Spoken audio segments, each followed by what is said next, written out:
بہت زمانہ پہلے برفانی پہاڑوں اور سنہری ریگستانوں کے درمیان ایک ایسی سرزمین تھی جسے نورستان کہا جاتا تھا۔ یہ عام لوگوں کی دنیا سے پوشیدہ تھی۔ یہاں صرف دو عظیم پریوں کی حکمرانی تھی، چاندی کی پری اور پیتل کی پری۔ دونوں بہنیں تھیں، مگر مزاج اور طاقت میں ایک دوسرے کی ضد۔ چاندی کی پری رات کی ملکہ تھی۔ اس کے بال چاندنی کی طرح سفید اور آنکھیں ٹھنڈی روشنی سے بھرپور تھیں۔ جب وہ اپنے ہاتھ بلند کرتی تو فضا میں چاندی کے ذرے تیرنے لگتے اور تاریکی نرم روشنی میں بدل جاتی۔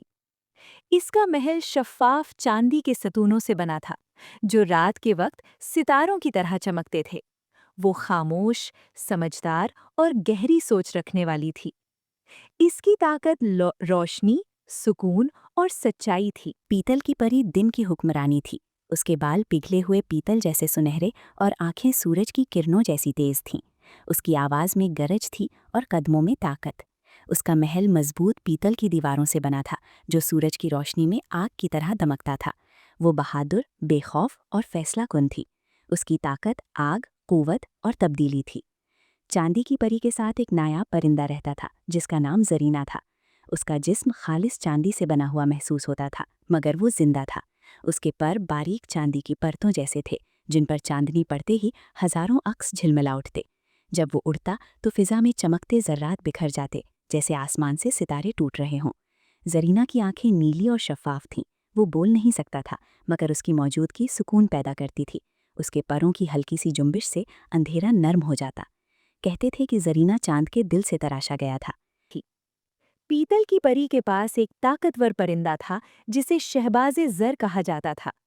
اس کے پر پیتل کے مضبوط تختوں جیسے تھے۔ وہ جب پروں کو پھیلاتا تو سنہری چمک کے ساتھ دھاتی آواز پیدا ہوتی، جیسے تلواریں ٹکرا رہی ہوں۔ اس کی چونچ تیز اور آنکھیں سرخی مائل سنہری تھیں۔ وہ آسمان میں بلند اڑتا تو سورج کی کرنیں اس پر پڑ کر آگ جیسی چمک پیدا کرتیں۔ اس کی پرواز سے ہوا گرم ہو جاتی۔ کہا جاتا تھا کہ شہباز زر سورج کے آتشی دل سے پیدا ہوا تھا۔ سالوں تک دونوں پرندے اپنی اپنی پریوں کے ساتھ رہتے رہے، مگر انہوں نے کبھی ایک دوسرے کے قریب آنا پسند نہیں کیا۔ زرینہ کو سکون پسند تھا، شہباز زر کو طاقت۔ مگر ایک رات عجیب واقعہ ہوا۔ چاندنی بے رنگ ہونے لگی، دن کی روشنی زرد اور دھندلی ہو گئی۔ نورستان کی زمین میں دراڑیں پڑنے لگیں، پہاڑوں سے عجیب گونج سنائی دینے لگی۔ چاندی کی پری نے زرینہ کو آسمان میں بھیجا، پیتل کی پری نے شہباز زر کو سرحد کی طرف روانہ کیا۔ دونوں پرندے پہلی بار آمنے سامنے آئے۔ نورستان کے مغربی جنگلوں میں ایک قدیم کھنڈر تھا جہاں رہتی تھی جنگھاری جادوگرنی۔ اس کے بال کووں کے پروں جیسے سیاہ، آنکھیں سبز شولوں جیسی سفید اور آواز سرد ہوا جیسی تھی۔ اس کا مقصد ایک ہی تھا، چاندی اور پیتل کی طاقت کو توڑ کر نورستان پر قبضہ کرنا۔ مگر وہ جانتی تھی کہ براہ راست مقابلہ ممکن نہیں۔ جنگھاری اکیلی نہیں تھی، اس کے پاس کووں کی ایک خوفناک فوج تھی۔ ہر کوا عام نہیں بلکہ جادو سے پیدا ہوا تھا۔ آنکھیں سرخ انگاروں جیسی، پروں سے سیاہ دھواں نکلتا، آواز میں ایسا جادو کہ سننے والا خوفزدہ ہو جائے۔ ان کا سردار تھا غراب اعظم، ایک دیو ہیکل کوا جس کے پر رات سے بھی زیادہ سیاہ تھے۔ جب وہ اڑتا آسمان اندھیرے میں ڈوب جاتا۔ زرینہ اور شہباز زر جب مغربی جنگل کے اوپر پہنچے تو اچانک آسمان سیاہ پروں سے بھر گیا۔ غراب اعظم نے حملہ کیا۔ زرینہ نے اپنے پروں سے چاندنی کی روشنی کی لہریں پیدا کیں جن سے کئی جادوئی کوے راکھ بن گئے۔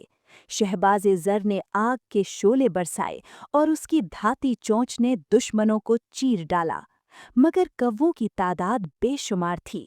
اسی لمحے دونوں پریاں بھی میدان میں آئیں۔ چاندنی کی پری نے روشنی کا گنبد بنایا، پیتل کی پری نے آگ کا حصار کھڑا کیا، مگر جنگھاری جادوگرنی نے ایک قدیم منتر پڑھا: جب روشنی اور آگ جدا ہوں، سایہ غالب آئے۔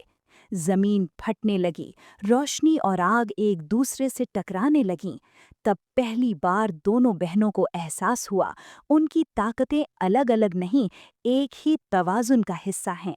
چاندنی کی پری نے اپنا ہاتھ آگے بڑھایا، پیتل کی پری نے چند لمحے توقف کیا، پھر اس کا ہاتھ تھام لیا۔ جیسے ہی روشنی اور آگ ایک ہوئیں، آسمان میں ایک نیا رنگ پیدا ہوا، سنہری چاندنی۔ زرینہ اور شہباز زر نے ایک ساتھ پر پھیلائے، ان کی طاقتیں مل کر ایک عظیم پرندہ بن گئیں۔ نامکمل چاندی، نامکمل پیتل، بلکہ درخشاں سفید سونا۔ اس نئی مخلوق کا نام رکھا گیا نور باز۔ نور باز کی ایک ہی پرواز سے کووں کی فوج بکھر گئی۔ غراب اعظم راکھ بن کر گر پڑا۔ جنگھاری جادوگرنی کی طاقت ٹوٹ گئی۔ جنگ ختم ہوئی، مگر ایک حیرت انگیز بات ہوئی۔ نور باز ختم نہیں ہوا، وہ آسمان میں رہ گیا، دن میں سورج کے پاس، رات میں چاند کے قریب۔ نورستان کے لوگ پہلی بار نمودار ہوئے۔ انہوں نے ایک نیا قانون بنایا، روشنی اور آگ کبھی جدا نہیں ہوں گی۔ اور ہر سال ایک دن ایسا آتا جب آسمان میں سنہری چاندنی چھا جاتی۔ اسے کہا جاتا یوم اتحاد نور۔ کہتے ہیں اگر آج بھی کسی رات چاند کے پاس سنہری روشنی چمکے تو سمجھ لو نور باز اب بھی پرواز کر رہا ہے، اور یہ یاد دلا رہا ہے کہ اصل طاقت مقابلے میں نہیں، اتحاد میں ہے۔ آسمان میں اچانک ایک سایہ نمودار ہوا۔ وہ کوا نہیں تھا، مگر اس کی شکل نور باز غراب اعظم جیسی تھی۔ مگر جب وہ سایہ کے قریب پہنچا، وہ سایہ بکھر کر دھوئیں میں بدل گیا، اور اس دھوئیں سے ایک آواز آئی، میں ختم نہیں ہوا، میں تقسیم ہو گیا ہوں۔ زرینہ نے پہلی بار آواز نکالی، ایک باریک درد بھری چیخ۔ شہباز زر کی آنکھوں میں بھی غیر معمولی سنہری آگ بھڑک اٹھی۔ چاندی کی پری نے قدیم کتابیں کھولیں، پیتل کی پری نے سورج کی روشنی کو منتر کی شکل دی، اور انہیں ایک سچ معلوم ہوا۔ نور باز کا جنم صرف اتحاد سے نہیں ہوا تھا، بلکہ جنگھاری کی تاریک طاقت بھی اس میں شامل ہو گئی تھی۔ جب روشنی اور آگ نے اندھیرے کو شکست دی، نور باز محافظ بھی تھا، اور ممکنہ خطرہ بھی۔